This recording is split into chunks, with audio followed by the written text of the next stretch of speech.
আমার দ্বিতীয় প্রশ্ন হলো, সবকিছুই কেউ সৃষ্টি করেছে, তাহলে ঈশ্বর তাকেও অবশ্যই কেউ সৃষ্টি করেছে। আপনার দ্বিতীয় প্রশ্নে আসি, সবকিছুর একটা স্রষ্টা আছে, আল্লাহকে বানিয়েছে কে? যদি কেউ বলে সবকিছুরই একটা স্রষ্টা আছে, কথাটা ঠিক নয়। সব সৃষ্ট জিনিসের স্রষ্টা আছে, আল্লাহ তাআলার সংজ্ঞা হচ্ছে তাকে কেউ সৃষ্টি করেনি। যখনই বলবেন কে আল্লাহকে বানিয়েছে, সে আল্লাহ নয়। আল্লাহ তাআলার সংজ্ঞা হচ্ছে তিনি সৃষ্টি হননি।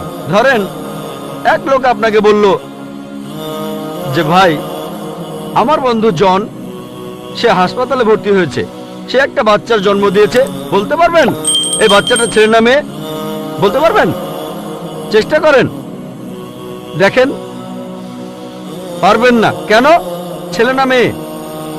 হ্যাঁ না। ধরেন ভাই জন, সে হাসপাতালে ভর্তি হয়েছে, সে একটা বাচ্চার জন্ম দিল, এই বাচ্চাটা ছেলে না মেয়ে? আপনি বলতে পারবেন? না না। 50% চান্স ছেলে না মেয়ে। লোকজন সবাই হাসছে কেন? বলতে পারবেন? পারবেন না কেন? যে উত্তরই বলেন সেটা কি ঠিক হবে? চেষ্টা করে দেখেন, যে বাচ্চাটা জন্মালো সে কি ছেলে না মেয়ে? চেষ্টা করেন। মেয়ে। মেয়ে। ভাই, পুরুষ লোক কি বাচ্চার জন্ম দিতে পারে? হ্যাঁ, এখানে আপনি ভুল করেছেন। একইভাবে ভুল করেছেন যখন বললেন কে আল্লাহকে বানিয়েছে। পুরুষ লোক কোনো বাচ্চার জন্ম দিতে পারে না, তাহলে তো মেয়ে বা ছেলে হওয়ার প্রশ্নই আসে না। এখন কি আপনি বুঝতে পেরেছেন?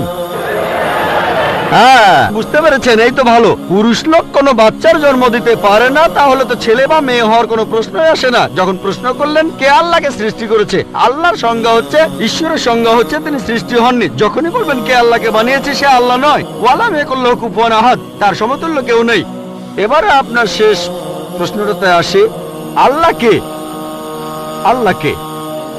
সবচেয়ে সেরা সংজ্ঞাটা আছে পবিত্র কোরআনে সূরা ইখলাসে 1 নম্বর থেকে 4 নম্বর আয়াতে উল্লেখ করা হয়েছে। এখানে বলা হয়েছে যে কুল হুয়াল্লাহু আহাদ, বলো তিনি আল্লাহ এক, অদ্বিতীয়। আল্লাহুস সামাদ, তিনি অবিনশ্বর, চিরস্থায়ী।